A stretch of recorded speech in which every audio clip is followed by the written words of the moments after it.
There is a moment early in the very first episode of Gravity Falls where Dipper Pines is standing in the gift shop of the Mystery Shack holding a snow globe, reading the warning label out loud.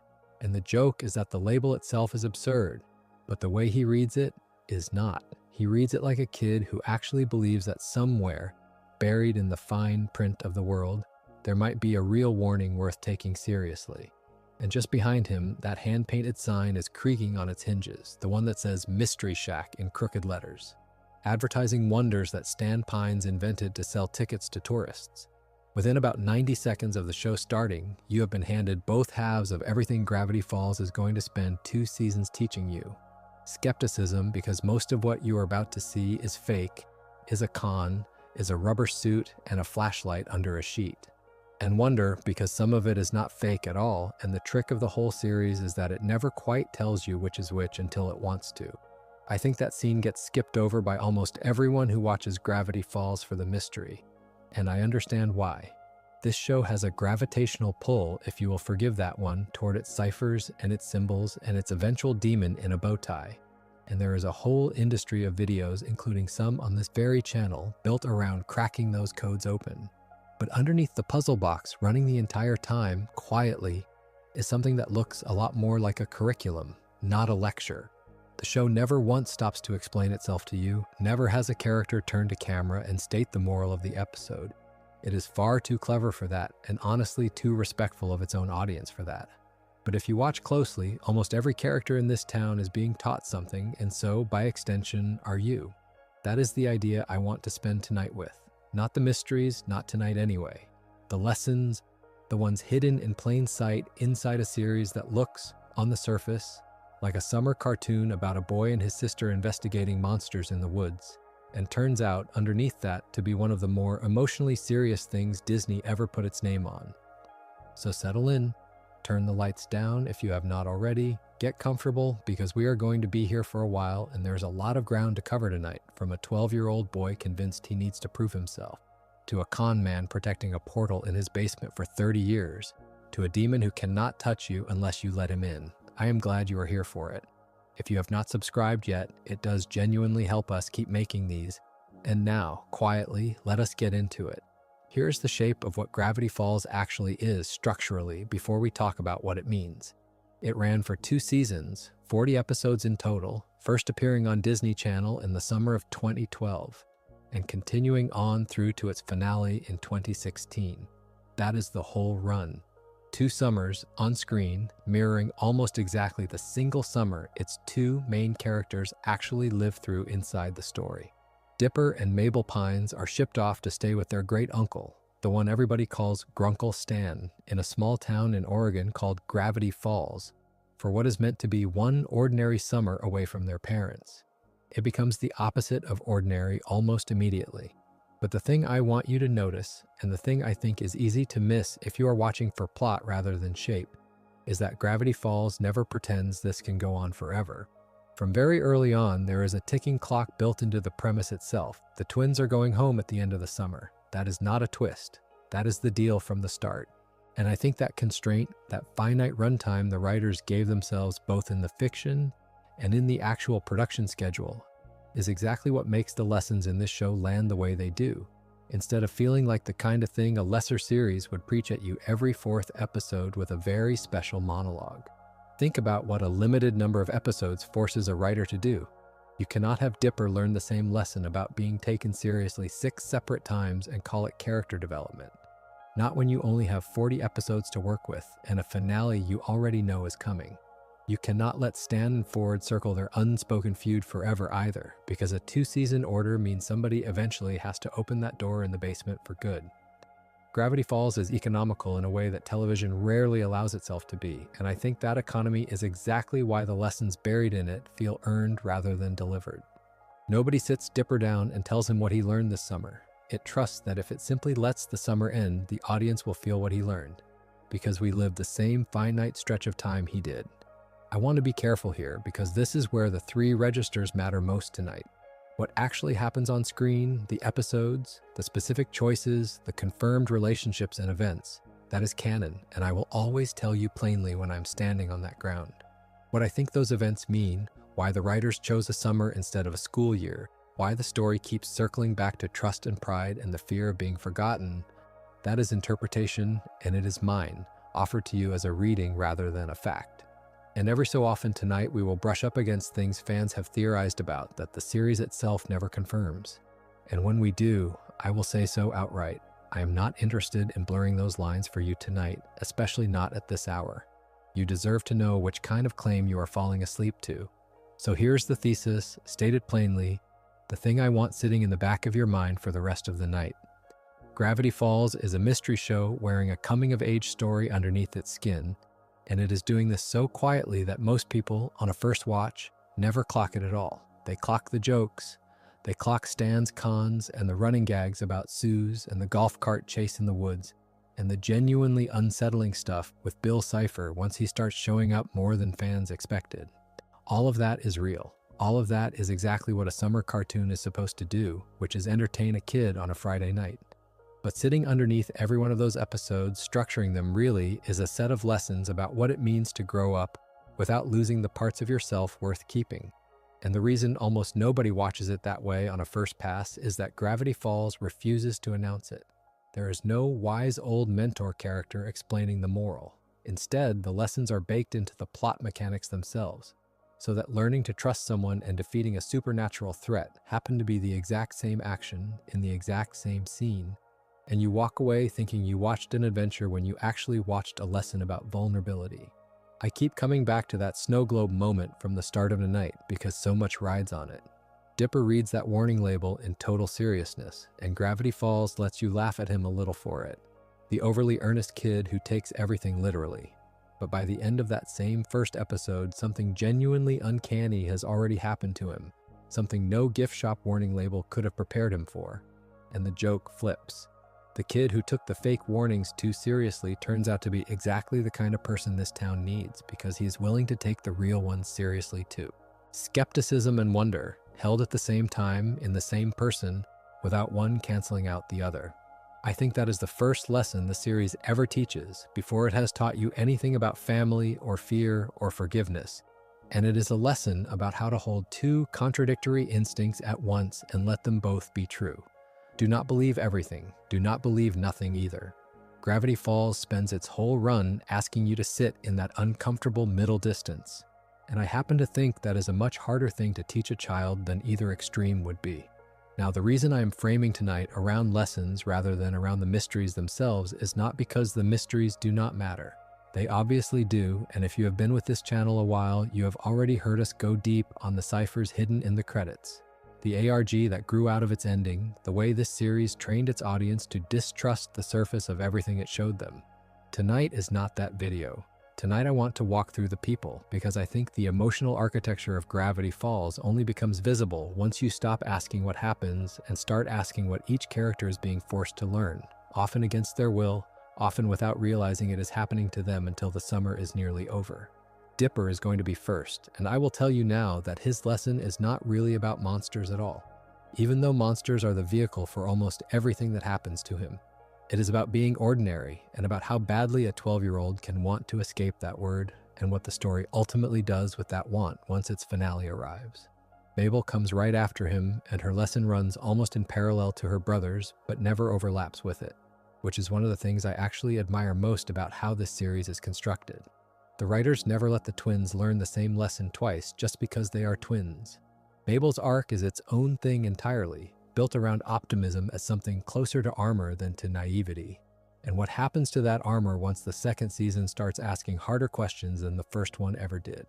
Then we get to the adults, and this is where Gravity Falls, in my opinion, gets genuinely brave for something airing on Disney Channel to children on a Friday night. Stan and Ford Pines carry a rift between them that the series lets sit, mostly unspoken, for the better part of 2 seasons. A rift built out of pride and a decades-old betrayal that cost both of them everything they thought they wanted. I think their story is the emotional spine the whole series is built on. More than the twins, actually, and we are going to spend real time there tonight, including on a specific piece of information about who voices both of them that I think reframes the whole relationship once you know it. Bill Cipher gets his own stretch of tonight too, though I want to say up front that we are not doing a Cipher deep dive here. That ground has been covered on this channel before, and I do not want to retread it. What I am interested in tonight is Bill as a lesson, specifically a lesson about consent and invitation, because if you actually track what Bill can and cannot do across the series, a very specific rule emerges, and I think that rule is one of the more quietly radical things a children's series has ever committed to. And then, before we land on the ending, we will spend time with the characters who are not related to the twins by blood at all. Wendy Corduroy, Soos Ramirez, and Old Fiddleford McGucket out in the woods. 3 people who each teach a lesson. Gravity Falls could not have taught through family alone, because family lessons and found family lessons are not interchangeable. And this series, to its enormous credit, never once tries to rank one above the other. All of that builds toward Weirdmageddon, the finale arc, where every single one of those private, quiet lessons gets forced into the open at once, in public, under enormous pressure, because that is what a finale is for. And then we will end where the story ends, with a summer closing, with 2 kids getting back on a bus, and with what I think is the clearest, most honest statement Gravity Falls ever makes about what growing up actually costs and what it is actually worth. That is the shape of tonight. Family, trust, growing up, fear, and forgiveness.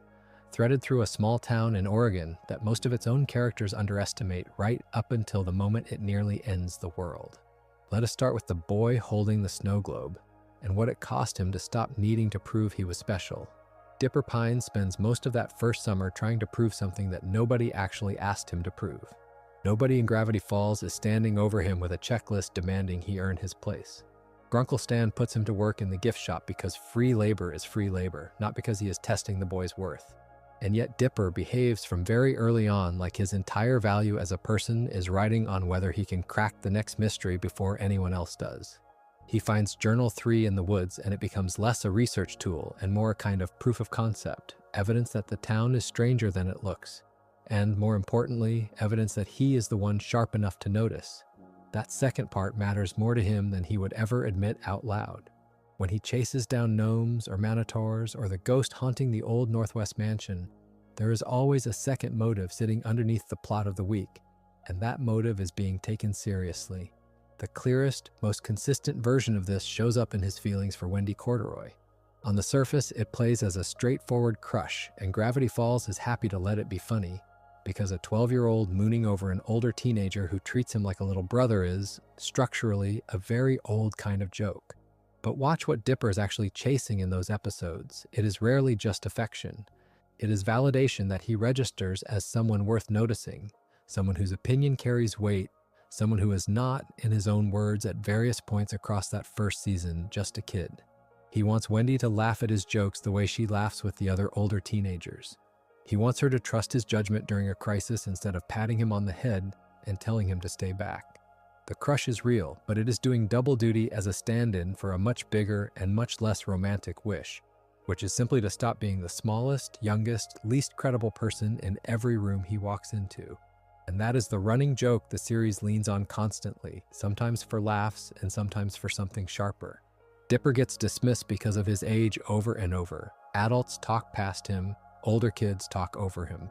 Even Stan, who loves him, treats him for a long stretch of that first summer as a kid, to be managed rather than a mind to be consulted, which is a perfectly reasonable thing for a guardian to do with a 12-year-old. And also exactly the dynamic that eats at Dipper from the inside. He is not wrong that he is capable. He solves things the adults around him miss entirely. He reads the journal more carefully than anyone else bothers to. He is, by any fair measure, one of the sharper minds in Gravity Falls that summer, supernatural creatures included. The tragedy, if you can even call something this gentle a tragedy, is that being right does not feel like enough to him. He keeps needing it confirmed from the outside, over and over, because the confirmation is what he has decided being special actually means. Here is the interpretation I keep landing on whenever I sit with this arc, and I want to flag clearly that this is a reading, not something Gravity Falls states outright. Dipper's entire obsession with the supernatural, the deals, the codes, the government conspiracies buried under the town, works as a displacement. It is easier for a 12-year-old to go looking for monsters in the woods than to sit with the much smaller, much more painful question of whether he matters to the people already in his life without having to prove anything at all. Solving a mystery gives you a clean, external, verifiable win. Being loved just for existing does not come with a checkbox. So Dipper, without ever consciously choosing this, redirects an enormous amount of emotional need into a hunt for capability, because capability can be demonstrated and love, at 12, can feel impossible to confirm. The series never states this as text, but it builds the pattern carefully enough, episode after episode, that by the time you reach the back half of the second season, the emotional logic is sitting right there waiting to be read.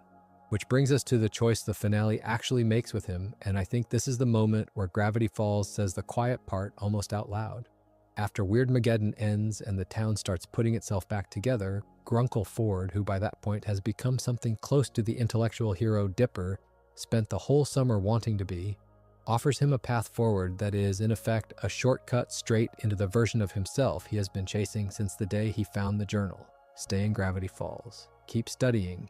Keep being extraordinary on purpose as an apprentice to a man who has quite literally traveled through other dimensions. It is presented as a genuine, generous offer, not a trick, not a test. Ford means it.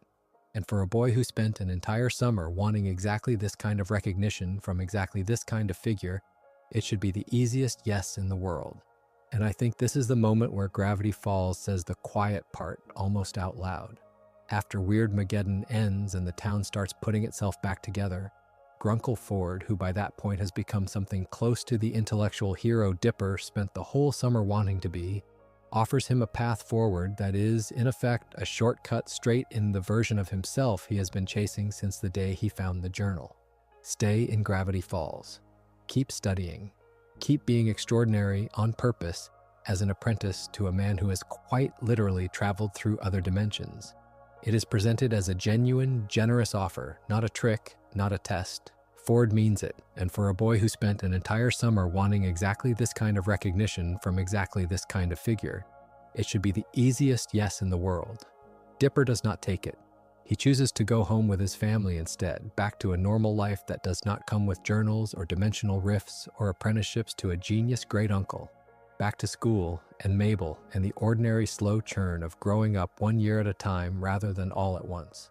This, I think, is Gravity Falls stating its clearest possible thesis on the whole arc it spent 2 seasons building, because the fantasy Dipper had been chasing was never really about monsters.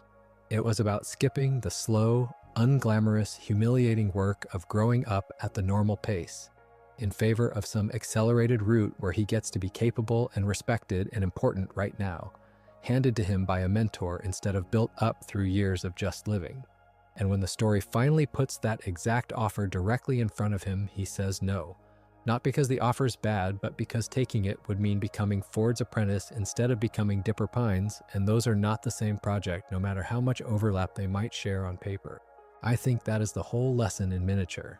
Identity is not something you skip ahead into. You do not get to borrow somebody else's finished shape and wear it early just because it looks more impressive than the unfinished one you are currently stuck with. Dipper spent a summer wanting to be seen as capable, and in the end, he is rewarded not by becoming more capable in some flashy new way, but by getting to choose the harder, slower, less cinematic path of just going home and continuing to grow up like everyone else does, one ordinary year at a time. That choice does not read as a loss in the episode. It reads as the first genuinely adult decision he makes in the entire show, which is a strange thing to say about a boy choosing to stay a kid a little longer, but I think it is accurate. Now, some fans have pushed back on reading this arc primarily through the lens of self-worth, and their version is worth taking seriously rather than waving off. The argument goes something like this. Dipper's real arc is not about proving his own capability at all, it is about learning to trust his family. Specifically learning that Stan and Mabel and eventually Ford are people he can actually rely on, rather than people he has to protect or outshine or manage around. Under this reading, the Wendy crush is not really about validation seeking, it is a fairly ordinary first crush that the show uses mostly for comedy and mild heartbreak. And the deeper arc is Dipper slowly discovering, especially across the back half of the second season, that Stan's cons and secrets do not make him untrustworthy, and that Ford's brilliance does not make him a replacement father figure, and that leaning on the people already around him is not weakness. It is a fair reading, and there is real evidence for it. The finale spends a lot of its emotional weight on family reconciliation rather than on Dipper's personal growth specifically, and you could argue the writers were always more interested in the ensemble's trust than in any one kid's self-esteem arc. Here is why I do not think we actually have to choose between these two readings, though. Look again at the apprenticeship offer, because it is the scene where both interpretations collapse into the same moment rather than competing with each other. If Dipper's arc were purely about self-worth, staying with Ford would actually satisfy it completely, since it hands him exactly the validation he spent the summer chasing permanently from the person best qualified to give it. He says no anyway. And if his arc were purely about learning to trust his family, the emotionally cleanest version of that lesson would just be him trusting Ford enough to accept the offer and grow within it, secure in the knowledge that the family bond does not require him to physically stay close to prove it is real. He does not choose that version either. What he actually chooses is to go home, specifically because Mabel is going home, specifically because the twin bond outweighs the apprenticeship, which means the scene is doing both jobs at once. He is trusting his family enough to walk away from the flattering offer, and in walking away from it, he is also, finally, settling the self-worth question, because a boy who still desperately needed external proof that he was special would have said yes. The fact that he does not need Ford's validation anymore tells you he found something else that filled that gap first, and that something else was always Mabel and Stan, and the ordinary, unglamorous, already existing love that never required a journal to prove it was there. If I am being honest about how this arc plays on a first watch versus a rewatch, they are almost two different experiences of the same character. On a first watch, Dipper's crush on Wendy and his hunger to matter play mostly as comedy and mild adolescent embarrassment, the kind of thing you laugh at and move past because the plot is usually busy dragging you toward the next monster or the next piece of the author's puzzle. The show hides the actual lesson inside adventure pacing so effectively that you can watch the whole thing once and walk away thinking it was a mystery show with a sweet kid in it.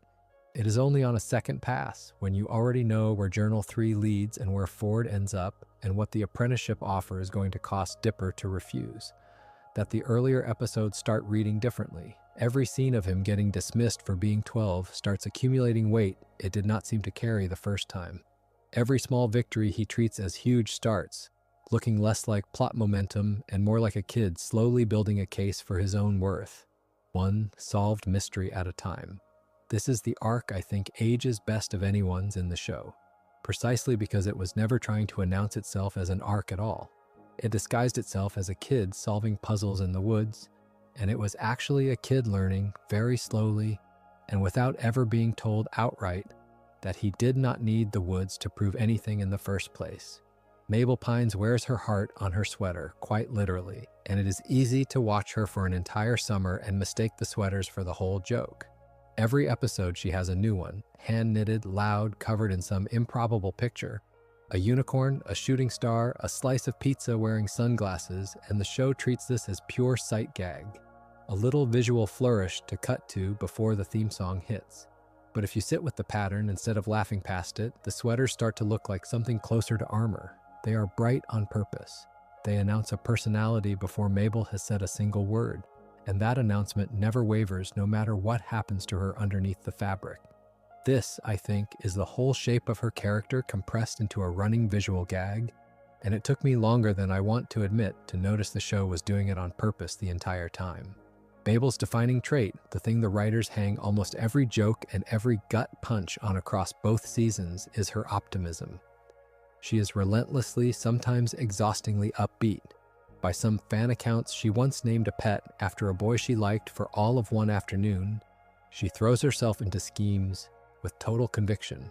She treats every stranger as a potential best friend, and every summer as the greatest summer that has ever happened to anyone. On a first watch, this reads as simple characterization. The sunny twin next to the skeptical one, comic relief built to bounce off Dipper's anxiety. And it is that. But the show keeps handing Mabel genuine heartbreak to test that optimism against. And what's interesting is that it never once frames her sunniness as naivety about what just happened to her. It frames it as a choice she keeps making over and over in full knowledge of how badly things can go. Look at what she actually gets put through across the run. Her string of boy obsession subplots get played almost entirely for comedy. The crushes that last an afternoon, the dramatic declarations, the theme song of hearts and hyperbole that seems to follow her wherever she walks. But strip the comic timing away and look at what is underneath a few of those episodes, and you find something much sharper. She falls for boys who turn out to be gnomes stacked in a trench coat pretending to be a person. She falls for a boy who turns out to be, essentially, a fabrication built to hurt her. She gets her heart broken by Gideon Gleeful, a relationship the show frames from the very start as one-sided and faintly menacing underneath its baby pageant sheen, and by the time that particular thread resolves, she has been manipulated, lied to, and put in real danger by someone who insisted the entire time that he loved her. That is not a light thing to hand a 12-year-old character across a kid's show, even wrapped in bright color and comic pacing. And every single time, Mabel absorbs the blow, feels it, and then gets back up and tries again, not because she has forgotten what happened, but because she has decided, actively and repeatedly, that shutting herself off is a worse outcome than getting hurt again. This is where I want to draw the line carefully, because it would be easy to describe Mabel's optimism as a kind of innocence. Gravity Falls simply hasn't broken yet, something waiting to be shattered by one big enough disappointment. I don't think that's what's actually happening on screen, and I think the difference matters. Naivety is not knowing what can go wrong. Mabel knows exactly what can go wrong. She has lived through the gnome incident, she has lived through Gideon, she has lived through friendships that curdled and crushes that turned out to be built on lies, and none of it teaches her to stop trying. Read this way, what we're watching is not a girl who hasn't learned yet, but a girl who has learned specifically that the alternative to hope is not wisdom. It's just less joy for the same amount of pain. And she keeps choosing hope anyway. That's not naivety, that's a survival strategy, chosen with open eyes and dressed up in a costume bright enough that most of the audience never clocks it as a strategy at all.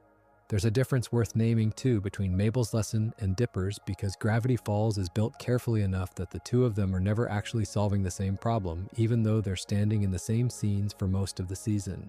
Dipper's whole arc, as I laid out earlier, runs on the axis of being taken seriously, of proving he's capable, of wanting the adults and the mysteries, and eventually Ford himself to look at him and see someone who matters. Mabel's arc runs on a completely different axis. She has never once seemed to need proof that she matters. She walks into every room assuming she's welcome there. Her crisis, when it finally comes, isn't about being underestimated. It's about whether she can keep being herself, keep being that specific, undimmed, sweater-wearing kind of person when she actually understands how much the world is capable of taking from her. Dipper's trying to grow into something. Mabel is trying not to get carved down into something smaller than what she already is. Those look similar from a distance, two kids getting hurt and bouncing back, but they are opposite motions, and the show stays careful enough, across 2 seasons, never to blur them into the same lesson wearing 2 different faces. Where this gets tested most directly is in the later stretch of the show, the run of episodes that push Mabel toward material earlier episodes had mostly protected her from. I'm not going to walk back through those specific episodes beat by beat, since the channel has already spent a full video sitting with the philosophy of Mabel Pines and another with the Season 2 iceberg, and going over that ground again, scene by scene, would just be repeating myself. But I do want to name the shift in general terms because it matters for tonight's argument even without re-narrating it. Earlier on, whatever pain Mabel goes through tends to resolve within the same 20-some minutes. The hurt lands, she processes it in her own big, theatrical, sweater and crying in her room way. And by the credits, she has more or less bounced back to baseline, ready for next week's adventure. That is a very deliberate rhythm, and it belongs to a story that is, for its first stretch, still mostly protecting its own characters from consequences that don't reset. Season 2 changes that rhythm, and it changes it specifically around Mabel. She is forced to reckon with things that don't get solved in 20 minutes anymore. Permanence stops being a concept the story can wave away with a joke or a reset button. Loss, real loss, the kind that doesn't come pre-packaged with a tidy lesson at the end of the episode, starts showing up in her story in a way the first season simply never asked her to carry. Summer itself, the actual ticking clock the whole show has been running quietly under its adventures the entire time, becomes something Mabel has to look directly at instead of something happening in the background while she goes on being delightful. The protection stops, in other words, and it stops on purpose, because a character who never has to sit with anything permanent can never actually demonstrate whether her optimism is real conviction or just narrative convenience. Season 2 is where the check gets cashed. It's where we finally find out whether Mabel Pines chooses to stay Mabel Pines when the story stops making it easy for her. And here's the thing I think Gravity Falls deserves real credit for, something I don't think gets said about it enough. It refuses completely to let Mabel's growth look like cynicism. This is not a small choice, and I don't think it's an accidental one either. There is an entire, extremely well-worn playbook available to a story like this, where the Sunny character's arc is growing up by getting a little less sunny, a little more guarded, learning the hard lessons, and coming out the other side wiser but visibly dimmer, quieter, more careful with herself. Gravity Falls had every opportunity to write that arc for Mabel. It had the material for it. It put her through enough heartbreak that a more cynical writer's room could have justified turning her into a slightly sadder, slightly wiser, slightly less loud version of herself by the finale, and called that maturity. It does not do that. And I think that's a genuine authorial stance, not an accident of pacing or a missed opportunity. Across the whole run, whatever Mabel loses, whatever she grieves, whatever gets taken from her, she keeps getting handed back to herself basically intact. Still loud, still sincere, still capable of throwing herself completely into the next ridiculous scheme with the same total conviction she had in the very first episode. The lesson being argued for here, if you take that choice seriously, is that growing up and hardening are not actually the same process, no matter how often stories treat them as synonyms. You can go through real loss, permanent loss, the kind that doesn't undo itself by the next episode, and still come out the other side as fundamentally warm and open as you went in. That's not the absence of growth. If anything, it's the hardest version of growth there is, because staying open after you've been hurt takes more from a person than closing off ever does. Closing off is armor. What Mabel does instead is walk back into the world without armor again and again on purpose, having already been shown exactly what the world is capable of doing to her. If I'm being honest about how this lands for me, Mabel is the character whose lesson is by far the easiest to say out loud, and by far the hardest one to actually live by. You can summarize it in a sentence, something like moving on from a hurt is not the same as forgetting it, or staying open after loss is harder than closing off. And it sounds almost simple when you put it that way, almost like a greeting card.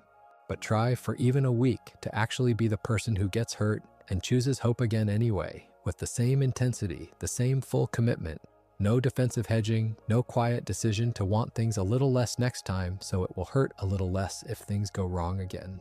It's genuinely difficult.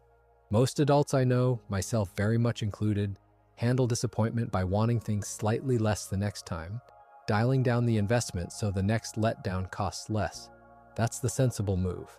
That's the move basically every piece of conventional wisdom about protecting yourself would recommend.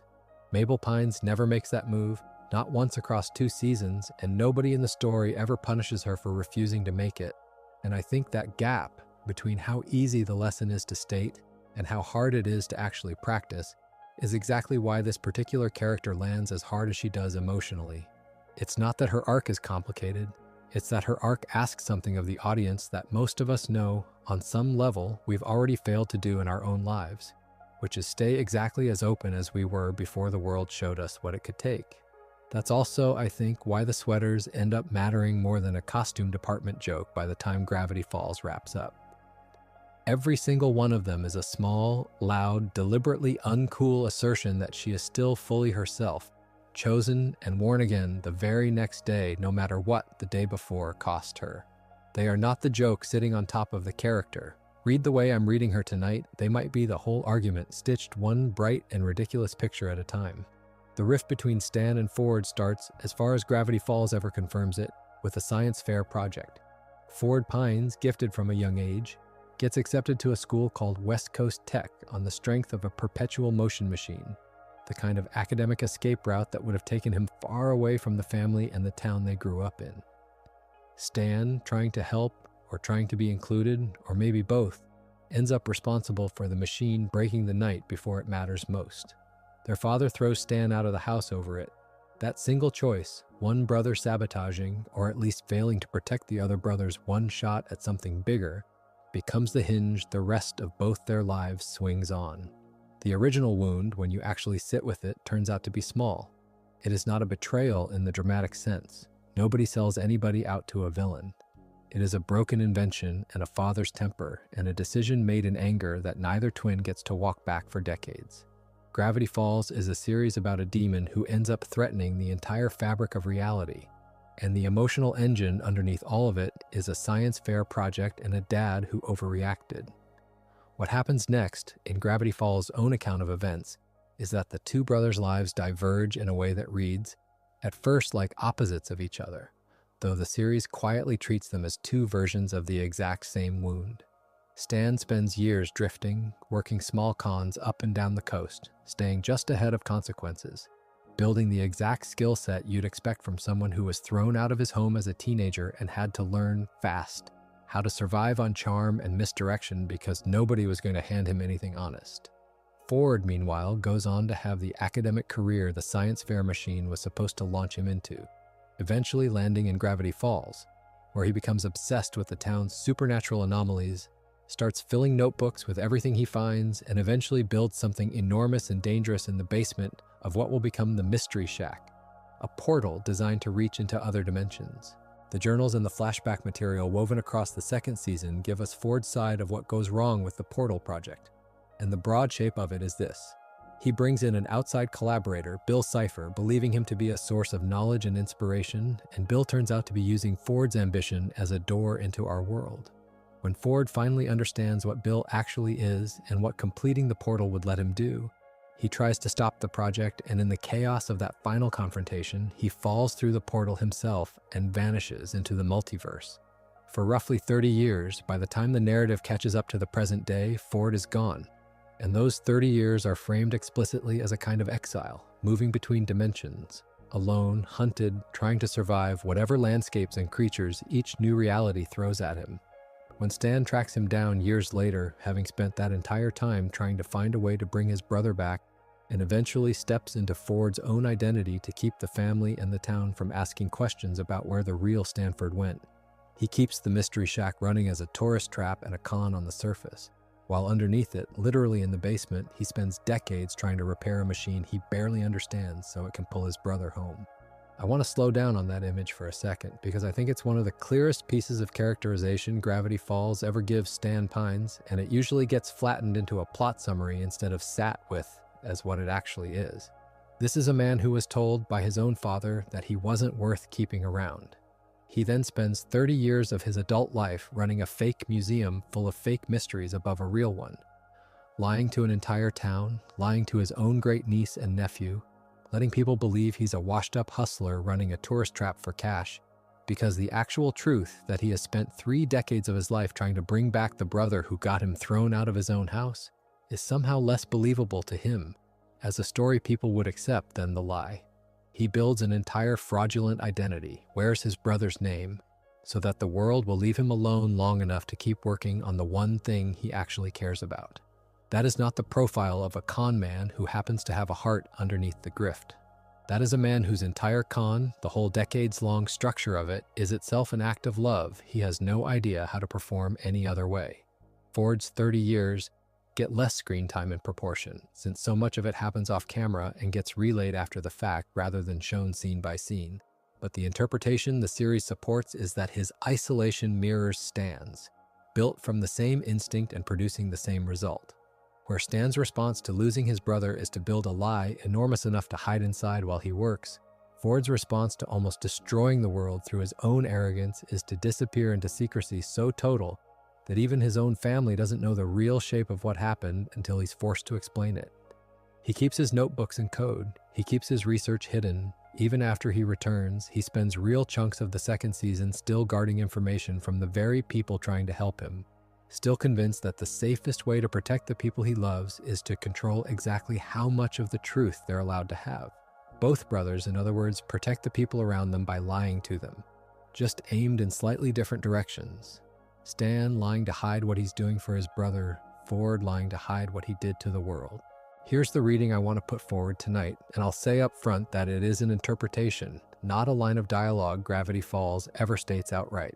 The series seems to argue that pride is not a single dramatic flaw that trips a person up once and then resolves. It's a maintenance cost. It's something you pay every single day for 30 years, a little at a time, in the form of every conversation you don't have, every truth you don't tell, every moment you could have said the thing and instead chose the version of yourself that doesn't need to. Stan's pride isn't the moment he lets his father throw him out without defending himself properly.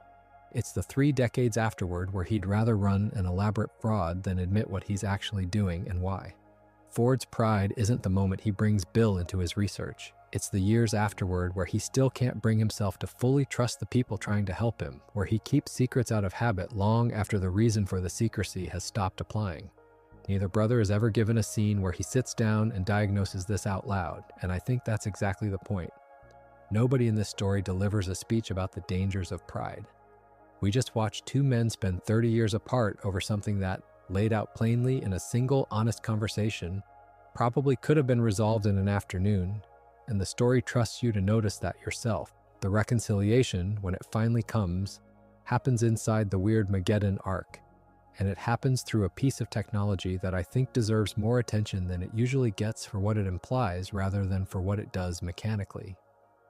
The memory gun exists in Gravity Falls as a device capable of altering or erasing a person's memories, and its presence across the finale material raises a question. The story is unusually willing to let sit unresolved for a while. If you could simply remove a painful memory, should you? Multiple characters across the run interact with memory alteration in different ways, and it is never presented as a clean solution. When Stan ultimately makes his choice in the climactic confrontation with Bill, using his own mind as the battlefield and accepting the erasure of his memories as the cost of ending the threat, that choice reads as a genuine sacrifice, not a clever loophole. He loses the very thing that makes him himself, his memories of his brother, of his niece and nephew, of the entire life that got him to that basement in the first place, in order to save the people he loves. And then, crucially, that erasure does not get to be the final word.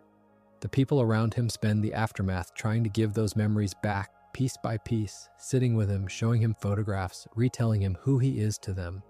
Coming back to the memory gun and what it means that the show reaches for it, and then largely steers away from using it as an easy fix. There's a related character whose fate tangles with this same theme, and Gravity Falls' own materials leave real ambiguity around exactly how his story resolves.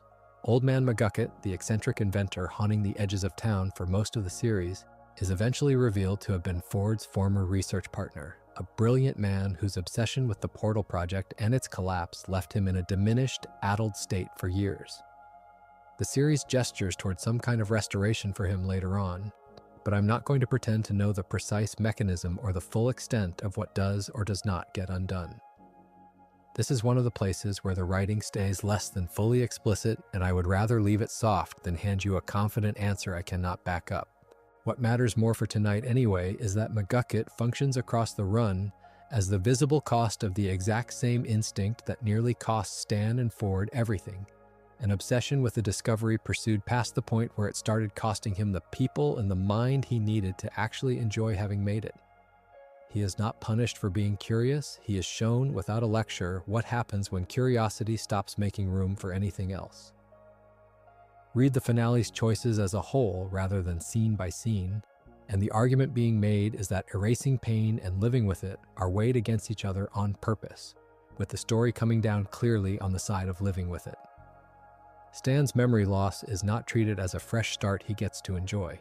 It is treated as a wound the people who love him now have to help him heal from the outside in, rebuilding him rather than simply feeling relieved the bad memories are gone. Had forgetting actually been the better option, the writers could have let that erasure stick as a happy ending. Instead, the story spends its remaining time on the work of remembering rather than the relief of forgetting.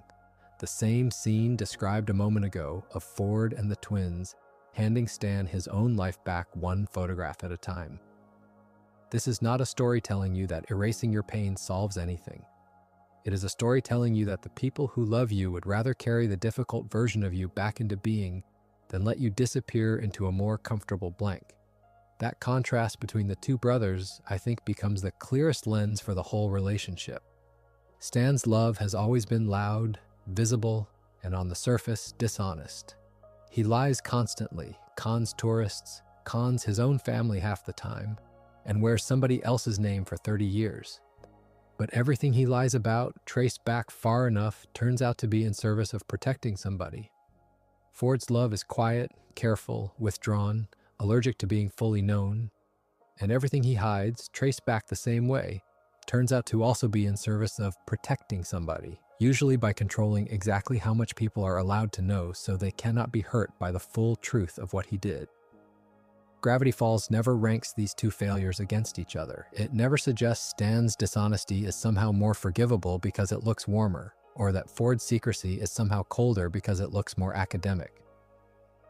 Both brothers love the people around them completely, and both are catastrophically bad at letting that love be legible to anyone.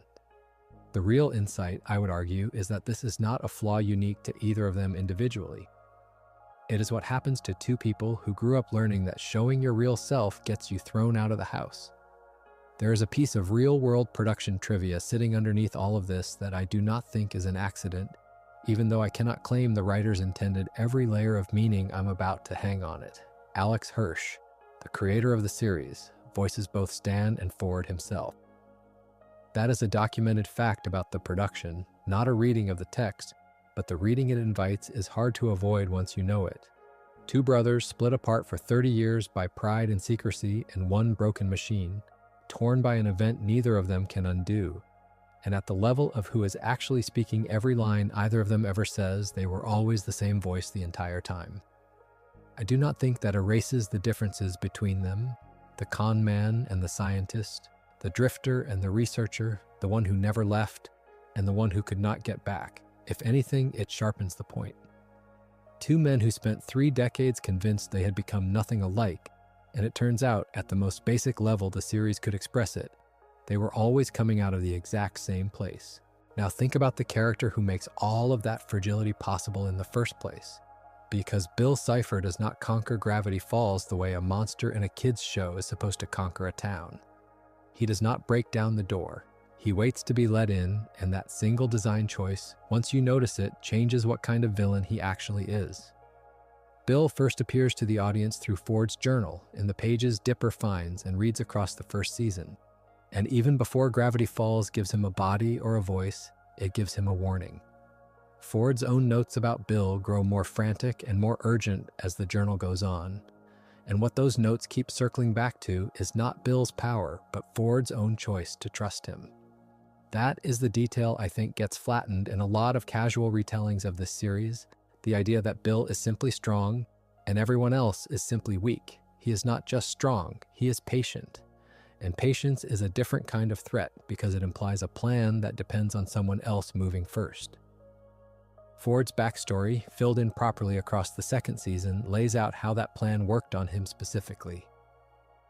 Bill first came to Ford in a dream, appearing as a friendly, even flattering presence, someone who understood Ford's intelligence in a way nobody in his hometown ever had, someone who offered him access to knowledge and validation exactly when Ford was most isolated and most hungry for both.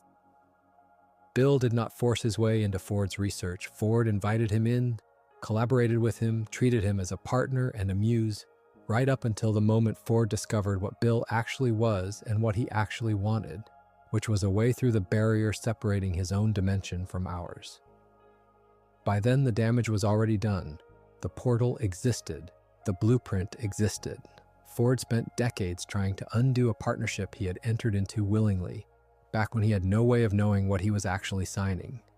That pattern does not stay in the past with Ford. Gravity Falls repeats it, deliberately I think, with Gideon Gleeful, a kid who summons Bill on purpose to get an edge over Stan and the twins, trading pieces of leverage for supernatural help without ever fully reckoning with what he is letting into his life in exchange. It happens again, more quietly and more painfully, with Dipper himself later in the series, in a moment where exhaustion and desperation lead him to consider Bill's help against his better judgment, only for the story to make explicit just how bad an idea that is, given everything the audience already knows by then about how this arrangement has gone for everyone who tried it before him. 3 different people, 3 different reasons, the same door opening the same way every time. A lonely genius wanting to be understood. A resentful kid wanting power he has not earned. An exhausted 12-year-old wanting a shortcut out of a problem too big for him. Bill does not create any of those wants. He just waits for one of them to get loud enough that someone hands him the key. This is where Gravity Falls does something genuinely unusual for something built for children, and it deserves to be looked at directly rather than gestured at in passing. Bill's cipher, across the entire run, essentially never acts without some form of invitation. He needs someone to open a channel to him, whether that is Ford building a portal specifically to reach his dimension, or Gideon performing a summoning to call him down, or a handshake, which the series establishes repeatedly as Bill's preferred mechanism for sealing an agreement, extended and accepted. Even his final and largest move, the full invasion the story calls Weirdmageddon, does not happen because Bill simply overpowers the barrier keeping him out. It happens because someone on the inside, weakened and manipulated into it, provides the means for the barrier to come down.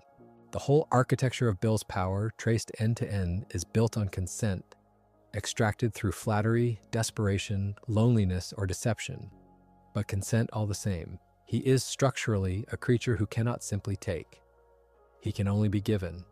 I think that is the most literal life lesson Gravity Falls ever tells, and it tells it dressed up as full horror, which is exactly why it works on kids without lecturing them. Nobody explains this rule out loud in dialogue, as far as I am aware. No character turns to the camera and says the moral is about boundaries and who you let influence you.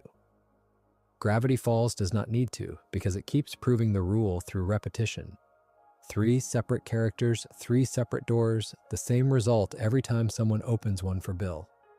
Watch it as a child, and Bill is simply a nightmare, a yellow triangle with too many teeth in his voice, something you are relieved gets banished at the end. Watch it again with a few more years on you, and the pattern turns from horror into something closer to a warning label, the kind Dipper reads aloud in the very first cold open of the whole series. Except this warning was never printed on a snow globe. It was built into the plot the entire time. And it says something like this: the danger was never simply that something powerful exists out there.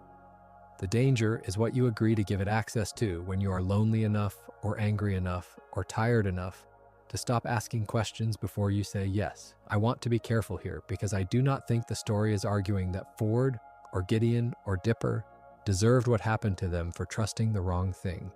That would be a colder and much less generous reading than the one it actually supports.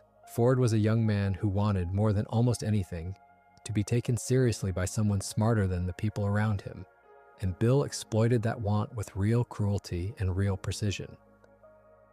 Gideon was a child raised on flattery and showmanship who reached for a shortcut because shortcuts were the only tool his upbringing had given him. Dipper was worn down by an impossible summer, trying to hold a family and a mystery together with almost no adult help, and for one moment he considered the kind of deal that every other character in the story had already told him not to consider. None of that reads to me like blaming its characters for being human. What it reads like instead is an insistence that being human, wanting connection, wanting power, wanting relief, is exactly the raw material a predator like Bill needs, and that the lesson is not do not want things, it is know who you are letting answer that want. There is a layer sitting just underneath all of this that the audience has been trained to notice by now. The obsession with hidden messages, the ciphers running through the credits, the alphabet substitutions, the reversed text, the whole culture of decoding that has grown up around this series and that other videos on this channel have already gone through in detail, so I will not rewalk that ground here. But I think it is worth naming briefly why that layer exists at all rather than just cataloging what it says. A story about a demon whose entire power depends on hidden influence, on getting inside your head before you notice he is there, chooses to structure its own text the same way, burying real information inside a surface that looks like decoration, rewarding only the people paying close enough attention to go looking for it. That is not a coincidence I can prove with a citation, it is an interpretive read, but it is one I find hard to shake once you notice it. The form mirrors its villain's method. Bill hides his real intentions inside flattering conversation. The series hides its real information inside a title card. Both depend on you trusting the surface enough not to look underneath it, and both reward you in very different ways for looking anyway. The finale draws all of this into a single physical shape, and I do not think the shape is accidental. The zodiac, the 10 symbols tied to the central cast that Ford's own research organizes around, get arranged, in the confrontation that ends Weirdmageddon into a circle, a summoning shape used not to invite Bill in this time, but to bind him, to close the exact kind of door he has spent the whole series walking through. I think that geometry is doing thematic work, not just plot work. A circle of trust, made literal, made out of the actual people who have spent 2 seasons learning, slowly and at real cost, who deserves to be led into their lives and who does not. Stan and Ford, reconciled by then, stand inside it. Dipper and Mabel, past the worst of their season's separate lessons, stand inside it too. It takes an abstract argument about consent and access and turns it into blocking, into where the characters physically stand in relation to one another and to the threat between them. You could watch that scene for pure spectacle, the reality-bending stakes, the ticking clock, the swirl of everything Weirdmageddon threw at the town, and it would still work as spectacle. But underneath that spectacle is a shape that has been the argument all along. A circle only holds if everyone inside it agreed to be there, and nobody inside it is secretly working the door from the other side. I think this is also, honestly, why Bill has stayed so unsettling to so many people, well past the point where Gravity Falls stopped being new. And it is a reaction I will admit is personal rather than something I can fully justify from the text alone. Most villains aimed at children get their menace from scale, from being bigger, faster, stronger, from representing an overwhelming force the hero has to somehow match. Bill's menace was never really about scale in that way. He is genuinely powerful once he is loose, no question. Weirdmageddon proves that comprehensively. But the actual mechanism of how he gets loose is small and human and uncomfortably familiar. A friendly voice in a lonely moment, a deal that sounds reasonable until it is not, a handshake you did not think all the way through before you offered it. That is a rarer kind of villain to build a children's series around because it asks something harder of the audience than do not go in the dark cave. It asks them to notice the moment right before the deal gets made, the moment where everything still looks like flattery and friendship and help, and to get suspicious of exactly that moment, which is a much less comfortable thing to teach a child than stranger danger ever was, because it is not really about strangers at all. Ford was not approached by a stranger in an alley. He was approached by something that made him feel, for the first time in a long time, like the smartest and most interesting person in the room. That is a far more dangerous shape for a threat to take than teeth and shadows, and I think Gravity Falls knew exactly what it was doing by giving Bill that shape instead. None of this is to say every act of trust in this story is treated as a mistake waiting to happen. That would flatten the whole argument into paranoia, and paranoia is not what Gravity Falls is selling. Not when you look at how warmly it treats the trust that actually goes right, Stan and Ford eventually choosing honesty with each other, Dipper and Mabel choosing to stay honest through everything Weirdmageddon throws at them. Soos being handed the mystery shack because he has earned that trust through years of simple reliability rather than through any dramatic proof. This is not a story telling you trust is dangerous. It is telling you trust is a door, and a door is not good or bad on its own. It matters enormously who you are opening it for and what they actually want once they are standing on the other side of it. Bill wanted a doorway out of his own collapsing dimension and into ours, and he was willing to spend years, multiple people, multiple lifetimes of patience to get someone to open it for him. Everyone else in this story who ever benefited from trust benefited because they opened the door to someone who actually wanted them to be okay.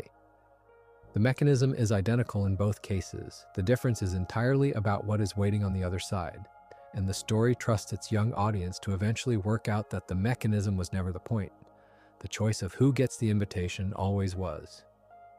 There is a version of this argument that stays entirely inside the Pines family because Stan and Ford hand you 30 years of concrete evidence, and Bill hands you the darkest illustration of what happens when trust goes to the wrong place. But Gravity Falls builds a second, quieter version of the same lesson somewhere else in town, in the space behind the gift shop counter and inside the tow truck Soos drives around, and it does it through 2 characters who are not blood relatives of the twins at all. Wendy Corduroy and Soos Ramirez are not related to Dipper and Mabel by so much as a shared last name, and by the end of the 2 seasons they matter to this family as much as anyone who is.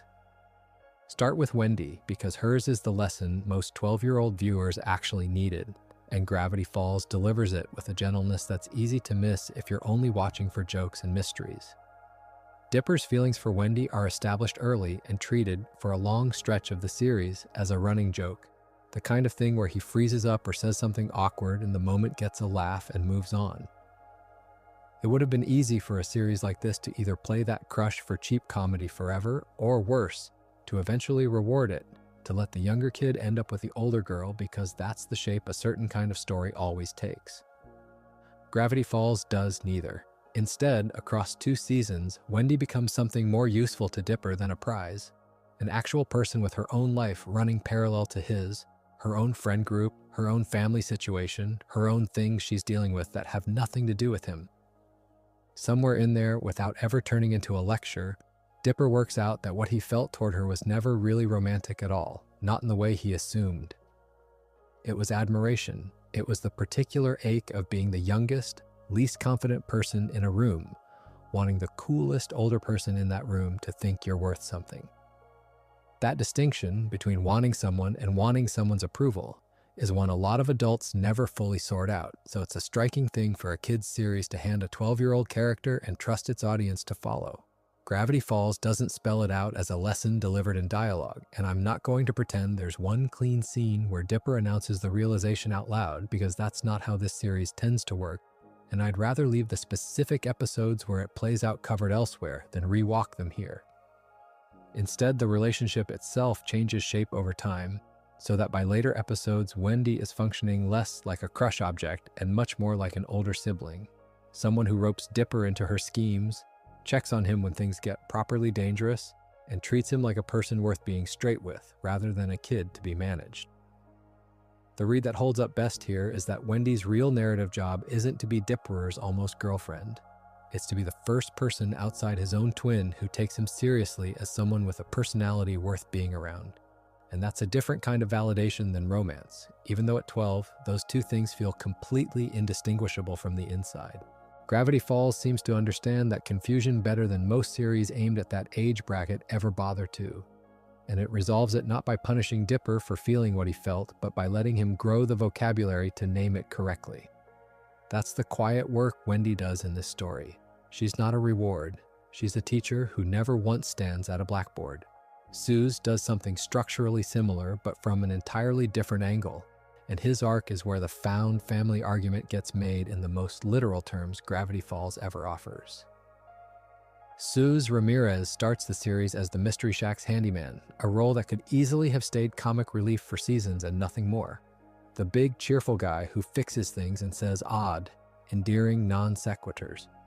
But across the run of the series, he becomes something closer to a third member of the summer's core group, present for nearly everything dangerous the twins get pulled into, unbothered by the supernatural in a way that reads less like obliviousness and more like a kind of settled decency.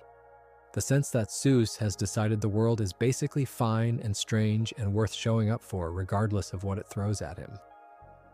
Then, in the finale, Stan hands him the Mystery Shack outright. Not as a joke, not as a temporary arrangement while Stan's away, but as the real transfer of the thing Stan spent 30 years of his life protecting, lying about, and hiding a multiverse-crossing secret underneath. Soos becomes the owner of the Mystery Shack, and Stan, the man who fought a con man's whole life to hang on to that building, chooses to give it to an employee who isn't related to him by blood at all over any of the other directions that inheritance could have gone.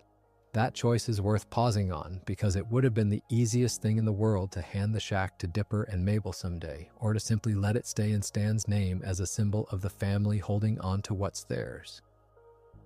Instead, it goes to the person who showed up every day for years, asking for nothing and getting increasingly folded into the family anyway. That's the whole argument about earned belonging stated in the most concrete terms a story about a tourist trap gift shop can manage. Soos didn't inherit the shack because of who his parents were. He inherited it because of who he consistently was, and Gravity Falls treats that as just as legitimate a claim to family as anything written on a birth certificate. This also happens in the same finale where Stan and Ford's decades-old rift over their own actual blood relationship gets resolved, so the series is literally placing these two ideas of family right next to each other in its closing minutes and refusing to rank one above the other. Stan spends the whole run trying to repair a relationship with his twin brother, and in that same emotional stretch of story, He builds and then formalizes a relationship with someone who has no biological claim on him whatsoever. Gravity Falls never treats the second thing as a consolation prize for the first, and I think that restraint is one of the more mature choices this series makes without ever announcing that it's making one. A lesser story would have needed Soos's promotion to feel like a lower tier of family, the sidekick's reward rather than the real thing. This one just lets it sit at the same emotional weight as the Stan and Ford reconciliation. No hierarchy implied, no asterisk attached. That same logic loops back to Wendy, because both characters function as proof that the family unit at the center of the story was never meant to be read as a closed system. Dipper and Mabel arrive in Gravity Falls as visitors dropped off by parents who barely appear in the series at all, staying with a great uncle they'd apparently never properly known before that summer. And by the end of their time there, the people who matter most to them include an employee with no blood tie to anyone in the family, and a red-haired teenager who works the register a few hours a week. Gravity Falls makes its argument gently and without underlining it, that the family you end up with is built out of who shows up and stays, not out of who you happen to be born connected to. That's not a controversial idea to state outright. Plenty of stories make it explicitly. What's more interesting is how unemphatic this series is about making it. Nobody gives a speech about found family. Soos just gets handed a deed, and Wendy becomes the older sibling nobody formally announced her as. And Gravity Falls trusts you to notice both of those things happened without needing them narrated. Now, against all that warmth, there's Old Man McGucket, and some caution is due because a lot of what's actually confirmed about his backstory and his eventual state is thinner than fan memory tends to make it. What is established is that McGucket was, at some point in the past, connected to Ford's work. One of the people involved in building the very portal machine that ends up costing this family 30 years of separation and pain.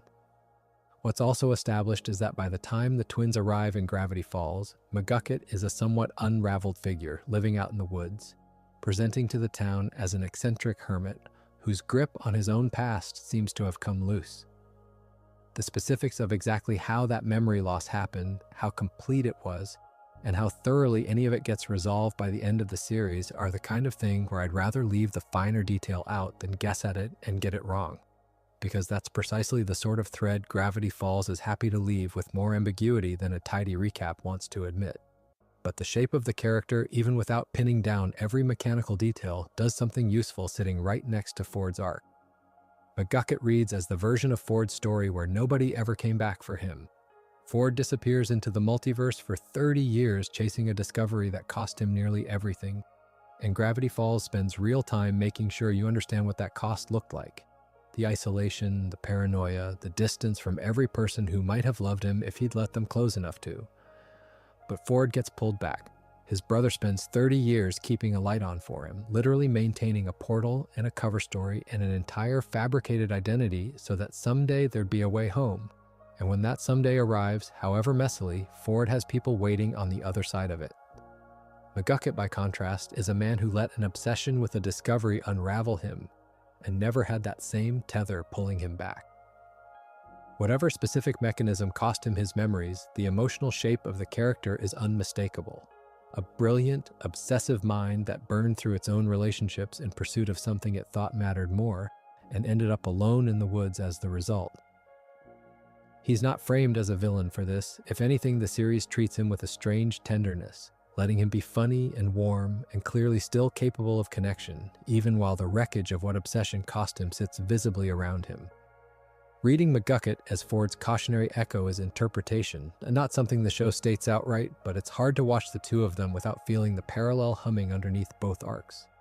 One man chased a discovery too far and had a brother stubborn enough to drag him back from the consequences. The other, as far as the story clearly establishes, didn't have that same anchor, and Gravity Falls lets you sit with what that difference actually costs a person without turning it into a punishment narrative or a tragedy played for easy pathos. It's simply there, a quieter, sadder shape running parallel to the big emotional reconciliation happening at the center of the story. A reminder that not everyone gets pulled back from the edge of their own obsession, and that the presence of someone stubborn enough to keep trying is not a given, it's closer to luck. And that brings me to something that's been true of nearly every adult in this town the entire time. None of them have finished growing up either. Take Stan, well into his 60s for most of the run of the series. still working through the exact same wound that shaped him as a young man, the expulsion from his family, the years spent building an identity out of lies because the truth got him thrown out of the house once already. Ford is different only in the mechanism, not the lesson, a genius who spent his life certain that being the smartest person in any given room would keep him safe. And it takes losing 30 years to something that exploited exactly that certainty before he starts to reconsider it. McGucket, whatever the full shape of his story, is a grown man still living with the consequences of choices he made decades before the twins ever set foot in Gravity Falls. Even Soos, cheerful and settled as he is, spends real stretches of the series working out his own relationship with a father figure who was absent from his life, a thread that runs quietly under his easygoing exterior the whole time. And Wendy has her own family situation to manage at home, one the show never turns into melodrama but never entirely hides either. What I find genuinely moving about this on a rewatch is how completely it undercuts the idea that adulthood is a finish line you cross and then you're done, sorted, whole. Every grown adult surrounding Dipper and Mabel this summer is still mid-lesson. Nobody in Gravity Falls has it figured out. Stan is figuring out how to stop lying to the people who love him, at an age when most people assume that kind of change is already behind them. For Ford, the lesson is different. Being right isn't the same as being safe, and it takes him decades longer than it should have to learn that. McGucket is living proof of what happens when the lesson never gets a chance to land at all. And the series places all of this directly around two children who are, themselves, in the middle of the most concentrated stretch of growing up a person goes through one single summer, watching the grown-ups around them fumble their way through the exact same kind of reckoning at 40, at 60, at whatever age McGucket actually is. I don't think that's an accident of casting or a coincidence of who happened to populate this fictional town. I think it's the quiet rebuttal Gravity Falls offers to a very specific and very comforting lie kids get told constantly. The idea that once you're an adult, you stop needing lessons, that growing up is something you finish rather than something you keep doing for the rest of your life, whether you want to or not. The series surrounds its two child protagonists with adults who are still learning, sometimes badly, sometimes far too late, and lets the twins watch that happen in real time. Dipper and Mabel don't get the message that adulthood is a solved problem waiting for them at the far end of childhood. They get to watch Stan and Ford and McGucket prove, in front of them, that it never really is one. And Wendy and Soos, closer in spirit to the twins even as the older figures in their orbit, prove the flip side of the same idea, that you don't need to have everything sorted out to already be someone worth trusting, worth loving, worth handing the keys to. That's not a comfortable lesson to hand a child, that growing up doesn't end, that the wound from your 20s can still be raw at 60, that the people meant to guide you are guessing nearly as much as you are. But it's an honest one, and Gravity Falls tells it to its audience anyway, wrapped inside jokes about gnomes and gift shop merchandise, because that's the only way a show like this could ever get away with saying something this true out loud. Weirdmageddon is where Gravity Falls stops asking its characters questions and starts handing them bills. Every argument the series has been quietly having for 2 seasons, every flaw it has let a character carry around without forcing them to look at it directly, gets called due at once. That is the actual structure of the finale arc. More than the apocalyptic weather or the floating eyeball or the carnival of nightmare logic that swallows the town. Underneath the spectacle is an accounting. Stan's pride finally has to answer for what it cost him. Ford's guilt finally has to answer for what it cost everyone around him. Dipper's need to matter finally gets tested against a situation where mattering might mean losing something he cannot get back.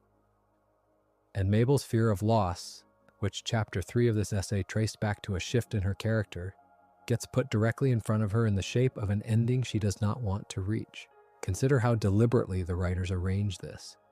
Bill Cipher does not simply attack Gravity Falls. He takes it apart along the seams the series has already shown us. He goes after Ford's guilt by needling him about the portal and the years lost inside it. He goes after Stan's pride by needling him about being the lesser brother, the fake scientist, the con man playing dress-up in someone else's coat, which is precisely the wound Chapter 4 spent its length excavating.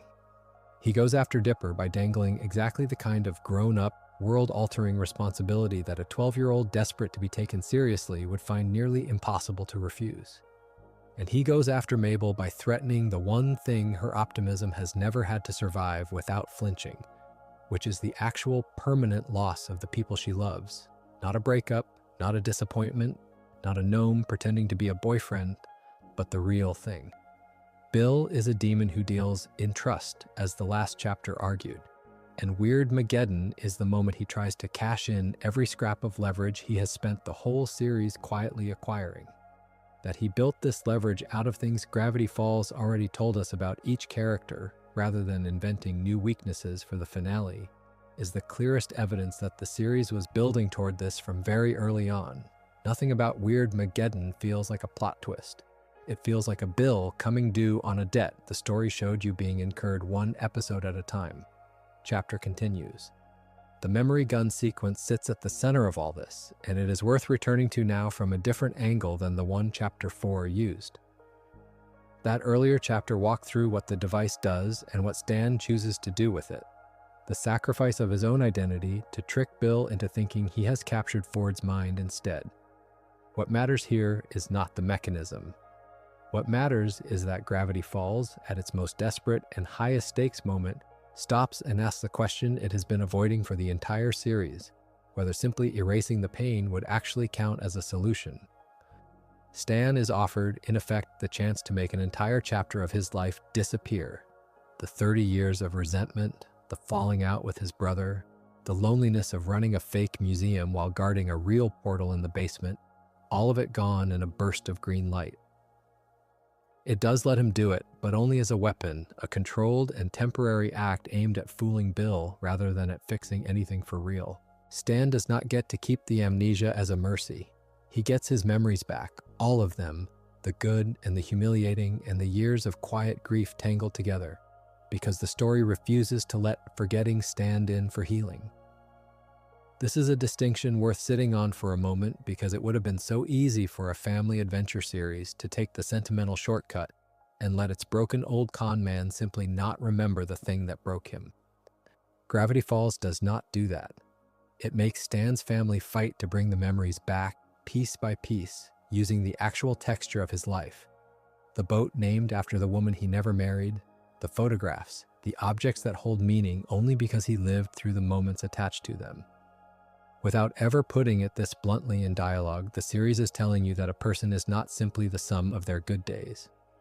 A person is the whole ledger, failures included, and erasing the bad entries does not leave you with a better person. It leaves you with a stranger wearing a familiar face. That is a heavier idea than most children's television bothers to raise, let alone answer, and Gravity Falls answers it by having the people who love Stan most physically climb inside the wreckage of his memory to go get the rest of him back. That climb, that sequence of family members moving through the fragmented rooms of Stan's mind, trying to reassemble who he is out of scattered recollections, works as the season's most literal image of what secrecy does to a person over time. And it is worth pulling that thread out on its own rather than treating it only as a rescue mission. A mind kept locked away from the people who love you does not stay intact simply because no one is allowed to see inside it. It fragments on its own, sorted into rooms that do not always connect, protected by defenses that keep out threats, and loved ones with roughly the same indiscriminate force. Stan built exactly that kind of mind over 3 decades of lying to protect a secret, and when the moment comes to strip the lie away entirely, what is left is not a clean, whole person waiting to be revealed. It is scattered. It has to be walked through and rebuilt, deliberately, by people willing to do the work of reassembly. Gravity Falls does not have to say out loud that this is what 30 years of secrecy does to a person, because it shows you the inside of that exact head and lets the metaphor do the talking. Ford's version of this same cost runs alongside it without needing a matching set piece to prove the point. He spent 30 years alone across dimensions no human being was built to survive, carrying guilt he told almost no one, working obsessively at a puzzle instead of at the relationships that puzzle was slowly costing him. The series never needs to trap Ford inside a literal mindscape to make the point, because his entire biography up to this arc is already the point. A man who chooses secrecy and isolation for long enough eventually finds that he has built himself a kind of prison, whether anyone locks him in it or not, and the finale simply forces both brothers to reckon, at the same time, with what that isolation actually cost them. Stan through a scattered mind that has to be physically walked through, Ford through a lifetime of distance that has to be closed the hard way, in person, with no shortcut available. What strikes me most about the way Weirdmageddon resolves is what it deliberately does not reach for. This is a series that has spent 2 seasons building an elaborate mythology of interdimensional physics, ancient prophecy, cryptic journals, and a demon who has apparently been manipulating events since before Ford was even born. Every ingredient is sitting on the table for the kind of finale where the heroes win through a clever piece of science, a weapon nobody saw coming, some final page of Journal 3 that reveals the one fact capable of banishing Bill for good. Gravity Falls has all of that available to it and chooses instead to end the fight with a photograph. The actual weapon that finishes Bill is not a machine or a spell, it is a literal family photo, wielded almost like a talisman, built out of the reunited Pines family standing together. And the finale frames its most powerful moment not as an act of cleverness, but as an act of togetherness made physical. I think this is one of the more radical choices the series makes because it chooses, at the exact moment when a lesser story would reach for its biggest and loudest idea, to reach instead for its smallest and most human one. The entire season has been building an argument, chapter by chapter of this essay's structure and episode by episode of the story's own structure, that the thing everyone in Gravity Falls actually needs is honesty with the people who already love them. Dipper needs someone to take him seriously without having to prove it through danger. Mabel needs the people she loves to still be there rather than replaced by an easier fantasy. Stan needs his brother to stop measuring him against a version of success neither of them ever really believed in. Ford needs to stop treating guilt as something to carry alone. Weirdmageddon does not solve any of that through firepower. It solves it by making every one of those needs collide in the same set of scenes at once, then letting the family's decision to stay honest with each other be the actual mechanism that beats the villain. That is not an accident of plotting. That is the entire season cashing out every lesson it has been quietly teaching all at once in the loudest possible packaging. And this is exactly why I think Weirdmageddon gets remembered. In fan conversation, and in most retrospectives, almost entirely for its spectacle rather than for what is actually driving it.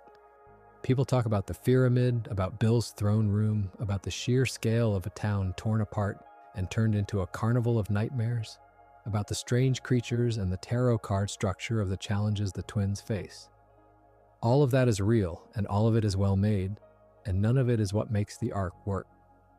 What makes it work is buried underneath all of that noise, in scenes far quieter than the ones people tend to clip and share, in a brother finally admitting to another brother what 30 years of silence had made unsayable, in 2 kids choosing to stay a team instead of letting fear split them apart, in a family literally reassembling a scattered mind out of nothing but memory and love because that was the only tool available.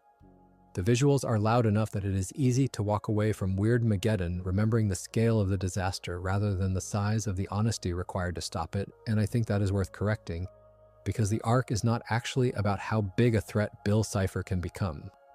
It is about how small and specific the actual fix turns out to be. Every unresolved flaw the show spent 2 seasons building gets forced into the open during Weirdmageddon, and the resolution to every single one of them is the same unglamorous thing, characters finally telling each other the truth. Not a bigger truth than the ones available earlier in the run, just the same truths, finally spoken instead of carried silently. Stan finally says what being called the lesser brother did to him. Ford finally admits what guilt over the portal actually cost him rather than performing competence over it. Dipper accepts that mattering to the people who care about him does not require a cosmic stake to prove it. Mabel accepts that loss is survivable without needing to pretend it isn't real. None of that would land the way it does if Gravity Falls had let a weapon or a trick solve it instead. If Bill had simply been defeated by a piece of clever science pulled from Journal 3 at the last second, the entire emotional architecture of the 2 seasons before it would have been decoration rather than engine.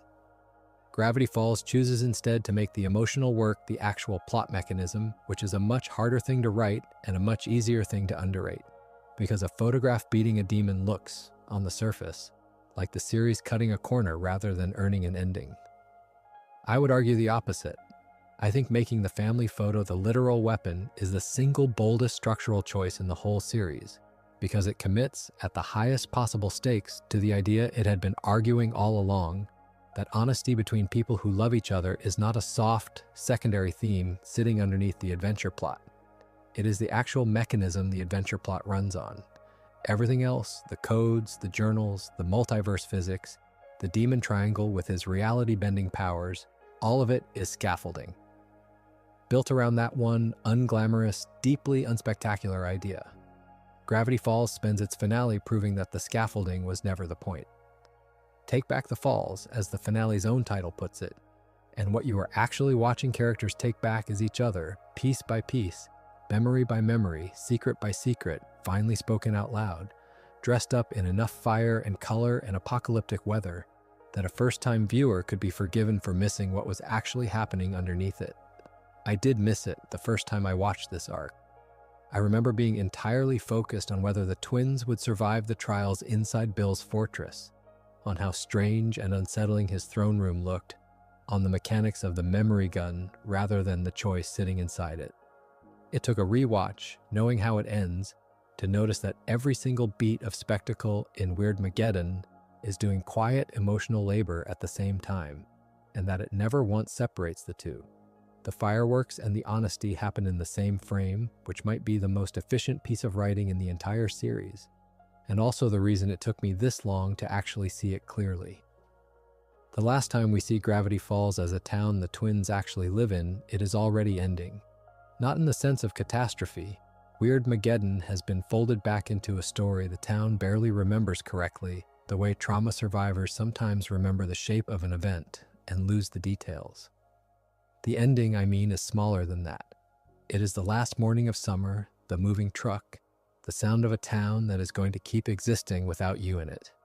Gravity Falls does not stage its finale as a triumphant march into the credits. It stages it as a goodbye, and it lets that goodbye hurt. On purpose, in front of an audience, the network had every commercial incentive to send off feeling nothing but satisfied. That choice is worth sitting with for a moment because it is not the obvious choice.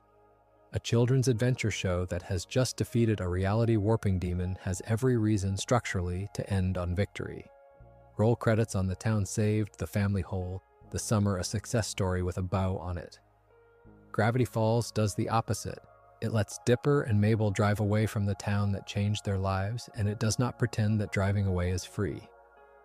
There is a version of this ending where the twins get to stay, where Ford's earlier offer to keep Dipper on as an apprentice gets taken, where the adventure simply continues because continuing is more fun to imagine. The finale already showed us that door and had Dipper close it himself. What it insists on, instead, is that some things end whether you want them to or not, and that the ending itself is not a failure of the story. It is the story. A summer that lasted forever would not have taught either twin anything because nothing that lasts forever has to be reckoned with. It can always be dealt with later. The twins do not get later. They get one summer and then a truck, and then the rest of their lives starting somewhere else. This is where I think Gravity Falls earned something most family entertainment does not even attempt: an honest relationship with time passing. There is a difference between a story that ends and a story that shows you an ending. Plenty of children's programming simply stops, the characters frozen at whatever age the network wants to keep licensing merchandise for. No one visibly older, no one visibly changed, ready for another adventure next season if the ratings hold. Gravity Falls chooses instead to show the twins moving forward in actual time. The interpretation I want to put forward here, and I think it is a fair one given how deliberately the finale frames its final stretch, is that the town of Gravity Falls was never really the subject of the series. The subject was always the specific, unrepeatable window of being 12, the last age where a summer can still feel like the entire world, before the world gets big enough that no single season of it can hold your whole attention again. Once you are old enough to know that summers end and more summers come after them, you have already left the age this story is actually about. Dipper and Mabel age out of Gravity Falls, both the town and the series, at exactly the moment they are supposed to. It does not overstay its welcome trying to keep them young. It lets them go. There is a piece of real-world context that sits alongside this, and I think it matters more than it first appears to. Gravity Falls ran for 2 seasons, 40 episodes total, first on Disney Channel and, by most accounts, later on Disney XD as well, across 2012 to 2016. That is a genuinely short run for a show this beloved, especially set against franchises engineered to run indefinitely. Alex Hirsch has been open about designing Gravity Falls as a story with an ending from fairly early on, rather than an open-ended premise stretched to fill however many seasons a network wanted. Whatever the exact internal history of those conversations, what actually aired reflects that intention. It does not sprawl. It does not add seasons past the point where the central mystery has been resolved and the central relationships have been repaired. It tells a two-summer story and then it stops. And the stopping is not a cancellation limping to a close. It reads as a series that knew from early on roughly where its own ending needed to sit. That is rare enough on children's television that it is worth naming plainly, without dressing it up as more confirmed detail than it is. What we know for certain is the run length and the networks involved. What we can reasonably say, watching its own internal logic, is that the finite runtime is not an accident of scheduling, it is doing thematic work. A story about the necessity of endings that refuse to end would have been arguing against its own thesis with every extra season. I want to draw the different threads of the night together now because I think a single line runs underneath all of them, and it is easier to see once you look at the whole shape rather than any one strand by itself. Dipper's lesson was about being taken seriously without needing to become someone else to earn it. Mabel's lesson was about carrying loss forward without letting it curdle into either denial or bitterness. Stan and Ford's lesson, the biggest and slowest burning one, was about what 30 years of silence between two people who loved each other actually costs, and what it takes to undo even a fraction of that cost. Bill's threat, read the way I read it earlier tonight, was never really about power. It was about consent, about what happens when you let something in without understanding what you are agreeing to. Wendy and Soos and even McGucket, each in their smaller ways, showed variations on the same idea, that family is something you choose to keep showing up for, and that growing up does not mean you stop needing to learn that lesson. It just means you get quieter about needing it. Put those together, and I think what you get is not 5 separate lessons that happen to share a television show. I think you get one lesson said 5 different ways at 5 different volumes, aimed at 5 different ages of person, because the show clearly wanted a 12-year-old watching and a parent watching alongside them to both walk away with something. The lesson, stated as plainly as I can put it, is this: you do not earn love by being extraordinary, and you do not protect love by hiding from the people who already give it to you. Dipper spends the show chasing the first half of that idea and slowly learning it is a trap. Stan spends 30 years failing the second half of it and very nearly loses everything because of it. Every side character orbiting the twins is, in some fashion, a variation on one of those 2 failures, chasing specialness or hiding out of fear, and every one of them is nudged, by the end, toward the same quieter alternative, which is simply staying honest with whoever is already standing next to you. That is not a flashy moral. It would not survive being printed on a poster without sounding like something out of a fortune cookie. But Gravity Falls does not print it on a poster. It buries it inside a demon invasion and a cipher-laced credit sequence and a boy chasing a girl who is never going to like him back that way, and it trusts that the feeling will land even when the words never get said outright.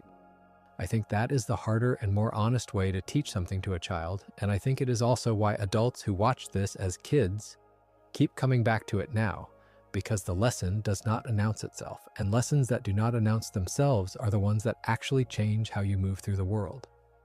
There is something else worth saying here, which is that the show never uses this lesson to punish its characters for having taken a long time to learn it. Stan is not shamed for 30 years of lying. He is shown the cost of it, clearly and without flinching, and then he is still loved anyway, by Ford, by the twins, by the town that barely understands what he actually did for it. That distinction matters. A series that wanted to be cynical about family could easily have made Stan's reconciliation with Ford incomplete, or made the twins hold a permanent wariness toward the uncle who lied to them their whole lives. Gravity Falls does not do that. It lets forgiveness be real, without pretending the years of silence never happened. That is a difficult tone to hit, warmth without amnesia, and I think it is one of the reasons the ending lands as bittersweet rather than simply sad or simply happy. Nobody is interested in a clean resolution where every wound closes without a scar, least of all this show. It is interested in people who keep the scar and choose each other anyway. The real-world afterlife of all this is its own kind of evidence for how deeply the lesson took root in the people watching. Gravity Falls has spent the years since it ended being decoded, argued over, and revisited by a fan community that has, by any honest measure, kept it more alive than its original broadcast run ever was. The cipher culture around the series, the Caesar shifts hidden in early credits, the more complicated substitution and transposition work later on, the entire layered structure of hidden text the show buried in plain sight across 2 seasons became something fans treated less like a marketing gimmick and more like an ongoing act of collective attention. People decoded these things together, argued over solutions, built shared spreadsheets and forums dedicated to nothing but pulling apart 30 seconds of credit sequence text. That obsessive decoding culture eventually spilled out of it entirely and into the real world through the Cipher Hunt, an alternate reality game Alex Hirsch ran after the series ended, which sent fans chasing physical clues across real locations trying to solve a puzzle that led, eventually, to something buried in the actual ground. I will not pretend to know every detail of how that hunt worked or exactly how it concluded, since the specifics are murky even among fans, but the broad shape of it is well documented, fans treating a finished television show as an unfinished mystery worth chasing in real life, on their own time, with their own money, for no reward except the solving itself. I find that detail more moving than almost anything else about this show's legacy, honestly, because it is such a direct, unfiltered echo of what Gravity Falls is about. Dipper spends 2 seasons obsessed with Journal 3, chasing a mystery because the chasing itself made him feel like his attention mattered. The fans who drove across the country following cipher clues for the Cipher Hunt were doing, structurally, the exact same thing the show's own protagonist did, treating a mystery as worth pursuing not because of what waited at the end of it, but because of who you become in the pursuit. A show about the value of paying close attention to the world around you produced a fandom that paid close, obsessive attention to the show itself, and found the same reward in it that the characters found in the town. I do not think the writers necessarily planned that echo down to the letter, but it shows how completely its internal values leaked out into how people chose to engage with it after the credits stopped rolling for good. A mystery box show usually trains its audience to want answers. Gravity Falls trained its audience to want the search.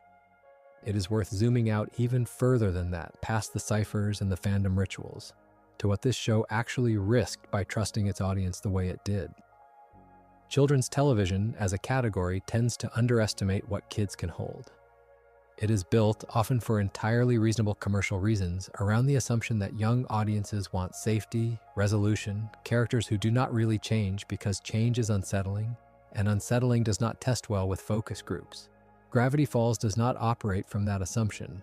It hands a 12-year-old audience a story about a man who lied to his family for 30 years and asks them to feel something complicated about him rather than something simple.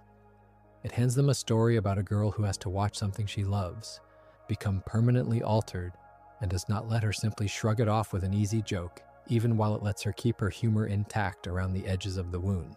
It hands them an ending where the adventure is over and the characters have to leave the place that made them who they are, and it does not soften that leaving into something painless. That is an enormous amount of trust to place in a young audience, trust that they can sit with an unresolved feeling instead of needing everything wrapped into something simpler. I think that trust is the actual reason this show has the cultural weight it has, more than the mystery elements or the puzzle box mechanics that get talked about the most. Puzzles are fun, and Gravity Falls has excellent ones, but plenty of shows have good puzzles and fade out of cultural memory within a couple of years of ending. What keeps people coming back to this one, rewatching it as adults, building whole channels and video essays and fan communities dedicated to picking it apart, is that it told the truth about being young in a way that very few shows aimed at children ever bother to. It told the truth about wanting to matter and not knowing how. It told the truth about loving someone and still lying to them for years, because the lie felt safer than the shame of the truth. It told the truth about summers ending, about towns you leave and never quite leave behind, about family members who let you down and are still somehow worth forgiving. None of that is a lesson unique to being 12. It is a lesson most adults are still working through, which might be the real explanation for why so many of the people rewatching this show now are not children anymore. They are adults who first heard these ideas dressed up as an adventure story about a demon triangle and a hidden journal at an age when they were not ready to hear them any other way, and they have been carrying the shape of that lesson ever since, without necessarily being able to name where it came from. This is where I land after a long night spent walking through all of it. Gravity Falls keeps circling back in a dozen different disguises to one idea. The people who care about you do not need you to be extraordinary, and hiding from them to spare either of you a hard truth almost always costs more than the truth would have. Endings get the same treatment. Even the good ones, even the necessary ones, are allowed to hurt on the way out, and that hurt never cancels out how much the thing mattered. Growing up, meanwhile, is not one door you walk through and then you are finished with it. It is something Stan is still working on, well into his 60s, something Ford is still working on after 3 decades lost in the multiverse, and something the twins have barely started and will keep chipping away at for the rest of their lives, long after the last frame fades out. No tidy phrase captures all of that without flattening it, and I suspect the show knows this, which is exactly why it never says any of it out loud. It just shows you a family broken in specific and recognizable ways, choosing honesty over secrecy again and again, slowly and imperfectly, until the choosing turns into something like a habit. That is the whole curriculum, not the ciphers, not the journals, not the demon. Just people, learning late and imperfectly to tell each other the truth. If you have made it this far, I hope some of that settled into you the way good stories do right before sleep. Less like information and more like something you already half knew and just needed reminded of. Gravity Falls was only ever one summer long, and somehow it has outlasted almost everything that came out alongside it. Still getting rewatched, still getting decoded, still turning up in conversations between people who were kids when it aired and are not kids anymore. That is not a small thing for a show about a fake, tourist-trapped town in the woods of Oregon to have pulled off. I think it earned it, every bit of it, by trusting its audience with feelings most shows are too careful to risk. If you enjoyed the video, make sure to subscribe, and I'll see you in the next one.